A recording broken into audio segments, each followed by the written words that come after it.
మన మొట్టమొదటి లారీ ఎలగోలా పైకి వీచే గాలికి ఈ లారీల్ని టెంట్ కి అడ్డుగా పెట్టబోతున్నాం. ఒకవేళ పరిస్థితి అదుపు తప్పి టెంట్లు ఏమైనా చిదిగినా మన దగ్గర సిద్ధంగా ఉన్న కొత్త వాటితో తిరిగి అంటించే లోపల ఒక గోడలాగా ఈ లారీలు గ్రామస్తులకి కనబడకంట అడ్డుగా కొంచెం పెద్ద గాలులే వచ్చేటట్టు ఉంది, కానీ అన్నిటికీ సిద్ధం. ఇదంతా ఇలా ఉండగా నా మనసులో మాత్రం కొన్ని బలమైన ప్రశ్నలు నడుస్తున్నాయి. నిన్న రాత్రి ఉన్నట్టుండి కాలం సహకరించట్లేదేంటి అని అనిపించింది. అయితే ఈరోజు నేను చూసిన దాని ప్రకారం చుట్టుపక్కల ఇంకా బలమైన గాలులు వర్షాలు పడ్డాయి. కాకపోతే మొత్తం అంతా ఒక్కసారి వెనక్కి తిరిగి చూసుకుంటే అంత గాలి వానలో కూడా కరెంటు పోలే. ఆ వెలుగులోనే ఈ సమస్యకు సమాధానాన్ని కనుక్కో. అలా అని అన్ని కరెంటు వైర్లున్న ఆ నీటిలో కరెంటు ప్రవహించలే. బలహీనంగా ఉన్న మన టెంట్ మీద గాలి పూర్తి బలం చూపించలే. అంటే సహకరించకపోవడం కాదు కదా, నిజానికి మనల్ని కాపాడింది ఆ ప్రకృతి. ఏ సమస్యకైనా సమాధానం దాని మూలాల్లోనే దొరుకుతుంది. అంటే ఈ సంఘటన అన్నిటి ద్వారా కాలం ఏమైనా మనకి చెప్పాలనుకుంటుందా? మనం ఎంత కాపాడుకుంటున్నా ఈ బిల్డింగ్ మాత్రమే ఈ పిల్లల భవిష్యత్తుని మార్చగలదా? స్కూల్కి బిల్డింగే కావాలంటే కనీసం వీళ్ళందరూ కలిసిన మట్టితో ఒకటి కట్టచ్చు కదా, కానీ ఎందుకు కట్టలేదు? అవగాహన లేకపోవడం వలన, లేదా ఆసక్తి లేకపోవడం వలన? ఆసక్తి కరెక్ట్. ప్రతి పిల్లల్లాగే వీళ్ళకి కూడా చదువు కన్నా ఆటల మీద ఆసక్తి ఎక్కువ. ఎదిగే కొద్దీ చదువు మీద ఆసక్తి తగ్గడంతో పాటు వాళ్ళ ఆర్థిక పరిస్థితుల వల్ల చదువుని మధ్యలోనే ఆపేసి పనులకు వెళ్ళిపోయే వాళ్ళ సంఖ్య కూడా ఎక్కువగానే ఉంది. ముందు మనం దీన్ని మార్చితేనే ఈ పిల్లల భవిష్యత్తు బంగారమయం అవుతుంది. ఇది ఎలా సాధ్యం అంటే చదువు అన్నది వాళ్ళకి ఇష్టమైన ఒక ఆటలా మారాలి. అది ఎలాగో రేపు మీకు చూపిస్తా. రాత్రి ఎంత గాలి వచ్చినా వర్షం వచ్చినా మన ప్లాన్ ప్రకారం తర్వాత రోజు యథావిధిగా పనులు మొదలయ్యాయి. ఎట్టి పరిస్థితుల్లో ఈ స్కూల్ టైంకి అందే విధంగా పనుల్ని ఫాస్ట్ గా చేస్తున్నారు. వర్షం పడిందనా వాళ్ళ టీచర్తో చదువు మీద ఆసక్తి కలిగించే ఆటల గురించి ఇలా చెప్పానో లేదో. సెక్యూరిటీ పనిచేసి ఆయన ఆరోగ్యం అస్సలు బాగాలేదంటే ఏమైంది అసలు అంటే కడుపులో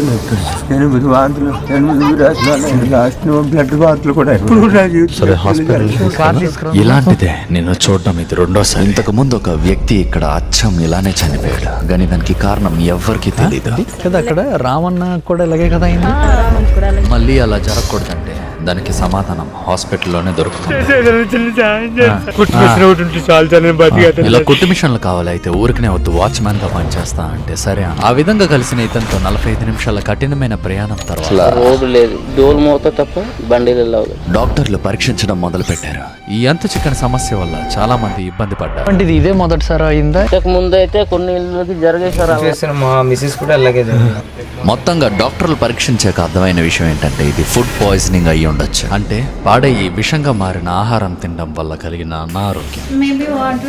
అతను ఏ ఫుడ్ తీసుకున్నారో ఏంటి. ఇది ముదిరితే వామిటింగ్స్, విరోచనాల వల్ల శరీరంలో ద్రవాలు తగ్గిపోవడంతో గుండె ఆగిపోతుంది. కానీ చికిత్స అందడం వల్ల ఇంకొక 2 రోజుల్లో ఈయన మామూలుగా మారబోతున్నారు.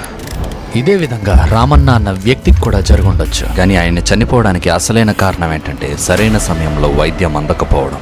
కాబట్టి దీన్ని గమనించి గిరిజనులందరూ జాగ్రత్త తీసుకోవాలని కోరుకుంటున్నాను. ఇంకా కొంతకాలం మాత్రమే. సర్కస్ ప్రారంభం అంటూ అందరినీ ఒక దగ్గరికి చేర్చి ఈ పిల్లలకి స్కూల్ ని సర్ప్రైజ్ గా ఇవ్వబోతున్నాం. ఈ లోపల మీరు ఒక గిఫ్ట్ ని గెలవడానికి ఒక చిన్న ఆట ఆడదాం. దీన్ని నీటిలో వేస్తే దీని చర్మంలో ఉన్న గాలి వల్ల తేలుతుంది. అదే చర్మం తీసేస్తే కిందకి మునిగిపోతుంది. ఆట ఏంటంటే నీళ్లు ఓలక్కంట కిందనున్న నారింజను పైకి తీసుకురావాలి. ఒకవేళ ఇది ఎలాగో మీకు ముందే తెలిస్తే నిజాయితీగా కమెంట్ చేయండి. ఇద్దరిని సెలెక్ట్ చేసి ఒక సర్ప్రైజ్ ని పంపిస్తా. అందరూ ఎంతో ఆసక్తితో చూస్తున్నారు ఎలాగా అని. ఎలా అనుకున్నారు? కేవలం బొక్క వేణితో చుట్టూ గుండ్రంగా దాన్ని మధ్యలోని పెట్టి తిప్పగలిగితే అది పైకి తేలుతుంది. ఇది ఫిజిక్స్ యొక్క గొప్పతనం. ఇదే కదిలే నీటిలో ఉన్న శాస్త్రం. అందరి ముఖంలో ఆశ్చర్యాన్ని, ఉత్సాహాన్ని మీరు చూడొచ్చు. బాగా చేసావు కార్తీక్. ఈ పడవేస్తే నీటిలో తేలింది కదా. ఇప్పుడు రాయేస్తాను, ఏమైంది మరి? రాయి ఎందుకు కిందకి వెళ్ళింది?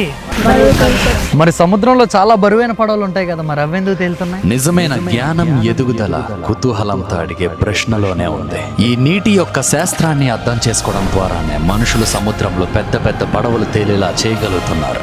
ఇది కేవలం ఆరంభం మాత్రమే. ఇలాంటివి ఎన్నో వాళ్ళు రాబోయే రోజుల్లో చూడబోతున్నారు. ఇప్పుడు కార్మికుల్ని ఎక్కువ మందిని పెట్టగా ఎంత వేగంగా వీలైతే అంత వేగంగా ఈ స్కూల్ పనుల్ని పూర్తి చేయడానికి పనులు ముందుకు వెళ్తున్నాయి. ఇంకొక పక్క పగలు సాయంత్రాలు ఈ పిల్లలు ఎన్నో ఆశ్చర్యకరమైన విషయాల్ని తెలుసుకుంటున్నారు.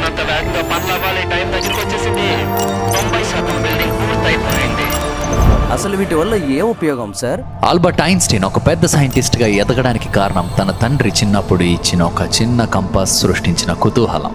అంటే లోపల నుంచి తెలుసుకోవాలి అనిపించే ఒక కోరిక. కుతూహలానికి మించిన గురువు లేడు, దానికి వయసుతో సంబంధం లేదు. ఈ పిల్లల్లో కూడా అలాంటి కుతూహలాన్ని సృష్టించడమే ఈ ప్రక్రియ యొక్క లక్ష్యం. కంటికి కనబడని గాలి ఎంత శక్తివంతమైందంటే దేన్నైనా ఇట్టే ధ్వంసం చేసేయగలదు. దీన్ని తెలుగుగా మనుషులు కరెంటు సృష్టించడానికి వాడడం మొదలు పెట్టారు. బిల్డింగ్ 95% పూర్తయిపోయింది. ఇంకొక 3 రోజుల్లో పనంతా పూర్తయిపోబోతుంది. ఇంకోవైపు ఈ పిల్లలతో మరింత అనుబంధం ఏర్పడింది. భయపడకు, నేను వదిలేసి వెళ్ళిపోతున్నాను, చదువుకోమనేసి అన్నాడు అక్కడ. బాగా చదువుకొని అమ్మను చూసుకోవాలని తన తండ్రి చెప్పిన మాట ఈమె మనసులో బలంగా నాటుకుపోయింది. నీకు ఏమవ్వాలని ఉంది పెద్ద? అంటే టీచర్ అవుతావా? ఇక్కడే నేను ఊహించినది జరిగింది. ఇదే ప్రశ్న వీళ్ళందరినీ అడిగా. ఆశ్చర్యంగా అందరూ ఒకే ఒక విషయాన్ని చెప్పారు. ప్రతిరోజు కళ్ళెదురుగా టీచర్ని చూడడం వల్ల అనుకుంటా వీళ్ళలో 90% మంది ప్రస్తుతం టీచరే అవ్వాలని అనుకుంటున్నారు. మిగతా వాళ్ళకేమో కన్ఫ్యూషన్తో ఏమీ అర్థం కాదు. మాట్లాడరా? ఏ గిఫ్ట్ కావాలి అని అడిగినప్పుడు బట్టలు అని చెప్పిన అవగాహన, క్లారిటీ పెద్దయ్యక ఏమేమి అవ్వచ్చు అన్న దాని మీద లేదు. డాక్టర్ అయితే మీ డాడీ లాగా ఎవరికైనా ఒంట్లో బాగోకపోతే చూడొచ్చేమో కదా మన ఊర్లో. ఆమె ముఖభావాలని జాగ్రత్తగా గమనించాలి. ఎవరికైనా ఒంట్లో బాగోకపోతే చూడొచ్చేమో కదా. సరిగ్గా కనుక మీరు గమనించినట్టయితే ఆమెకి ఏదో తట్టినట్టు మీరు అర్థం చేసుకోవచ్చు. ఒక చిన్న విత్తనాన్ని ఆమె మదిలో నాటడానికి ప్రయత్నించా.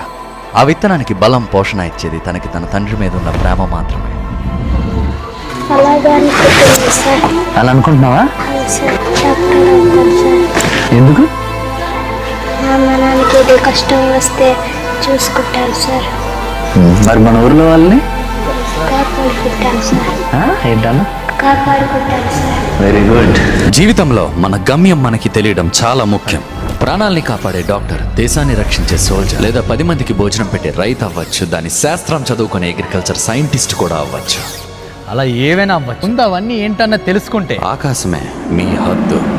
స్కూల్ దాదాపు మొత్తం పూర్తయిపోయినట్టే. మొత్తానికి రేపే ఇంకొక 24 గంటల్లో మ్యాజిక్ సర్కస్ ప్రారంభం ప్రారంభానికి స్టేజ్ సిద్ధం. వేళ విషయం ఏంటో కానీ ప్రభుత్వ అధికారులు రోడ్డు పనులని కూడా వేగవంతం చేశారు. పిల్లల కుతూహలంతో ఇంకా ఆటలు కావాలి అని అడుగుతున్నారు. కాబట్టి ఇలాంటి ఎన్నో ఆటలు నిండిన స్కూల్ని ఇప్పుడు ఈ పిల్లలకి సర్ప్రైజ్ ఇవ్వాల్సిన టైం వచ్చింది. లోపల ఇటువంటి బిల్డింగ్ ఒకటి ఉందని మనకి తప్ప ఎవ్వరికీ తెలియదు. కొన్ని నిమిషాలు మాత్రమే ఉన్నాయి. ఈ లోపల ఇక్కడ వచ్చిన గిరిజన పిల్లలందరికీ ప్రోగ్రామ్ అంతా ఒక ప్రత్యేకమైన పద్ధతిలో జరగబోతుంది. నేను ఎంతో మందిని చూసి సెలెక్ట్ చేసిన ఈ టాలెంటెడ్ మెజిషియన్ ప్రకారమే మ్యాజిక్ ట్రిక్కులతో చుట్టూ ఉన్న వాళ్ళందరినీ అలరించడం మొదలు పెడతారు. ఇలా చివర్లో ఒక మ్యాజిక్ ట్రిక్ లో భాగంగా గ్రామస్తులు ఏమాత్రం ఊహించని ఈ స్కూల్ ని సర్ప్రైజ్ గా వాళ్ళకి ఇవ్వబోతున్నాను. కానీ నేను ఊహించింది ఏంటంటే చిన్న చిన్న చినుకులు మొదలయ్యాయి సార్. వచ్చిన వాళ్ళందరూ కంగారు పడుతున్నారు. వర్షం వస్తే మళ్ళీ బల్లవి కాదలో కిందకి వెళ్ళడం ఇబ్బంది అవుతాయి. మళ్ళీ వర్షం మొదలవబోతుంది. ఆయన కార్యం రోజు మాటిచ్చినట్టే అదే బట్టలతో స్కూల్ ని సర్ప్రైజ్ ఇవ్వడానికి స్టేజ్ వైపు బయలుదేరా. ఇంకా వేరే దారి లేక చివరిలో చేయాలనుకుంటున్న మ్యాజిక్ ట్రిక్ ని ఇప్పుడే చేయాలని నిర్ణయించుకున్నా. పనులు వేగంగా వెళ్ళాలి. కరెంట్ లేదు, లోపల జనరేటర్ కూడా పనిచేయట్లే. కత్తులతో నరకాలి. కొంత సమయం కావాలి. ఇంకో పక్క మీకు గుర్తుంది కదా, అప్పుడు ఏ పెద్ద మనుషులను అయితే పిలుస్తానన్నాను వాళ్ళందరినీ కూడా పిలిచాను. చాలా మంది రాష్ట్రంలో కూడా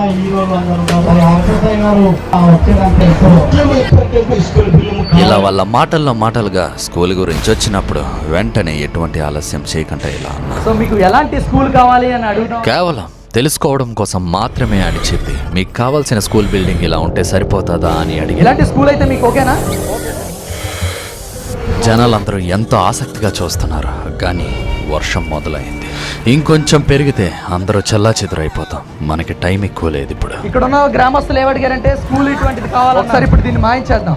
మెజిషియన్ ఈ స్కూల్ మోడల్ మీద ఒక మ్యాజిక్ బాక్స్ ని పెట్టబోతున్నారు. కానీ ఎవరికి తెలియని విషయం ఏంటంటే దీన్ని స్పెషల్ గా చేయడం జరిగింది. ఇక్కడే ఈ మ్యాజిక్ లో రహస్యం దాగోను. ఇలా చూస్తే లోపల ఉన్నది మాయమైపోయినట్టు అనిపిస్తుంది. బాక్స్ లో ఉన్న స్కూల్ నా చేతుల్లోకి తీసుకోబోతున్నా. పైకెత్తి చూస్తే ఏముండదు. మరి ఎక్కడికి వెళ్ళిందంటే ఒక్క క్షణం ఎవరికి ఏమీ అర్థం కాలేదు.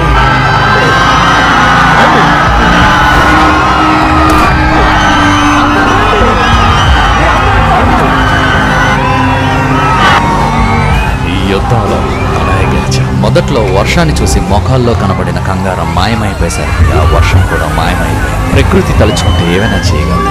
కానీ ఇది వర్షం కాదు, ఆ దేవుడి ఆశీస్సులు. అవే ఆశీస్సులు ఇక్కడున్న జనాలు, నేను, పిల్లలు చూస్తున్నాం. మీరు తడిచి ఆనందిస్తున్నాం. స్కూల్ లోపలికి వెళ్లే ముందు ఈ పిల్లల ఆనందానికైతే హద్దులు లేవు. వాళ్ళ చేతుల్లో ఉన్న బొమ్మల్లో ఏ ఒక్కదానిలో కూడా 10,000 కన్నా తక్కువ ఉండదు. నా పుట్టినరోజు జరుపుకొని నేను పుట్టినరోజే తెలియని ఈ పిల్లలు ఈసారైతే కలిసి కేక్ కట్ చేస్తున్నాం. ఈ ప్రయాణంలో నాకు తోడుగా ఉన్న వాళ్ళకి, కార్మికులకి అందరికీ ఒకసారి అభినందనలు తెలిపి ఆ తర్వాత స్థానిక పోలీసులు, సర్పంచ్లు, ముఖ్యంగా ఈ స్కూల్ టీచర్తో స్కూల్ని ప్రారంభించాం.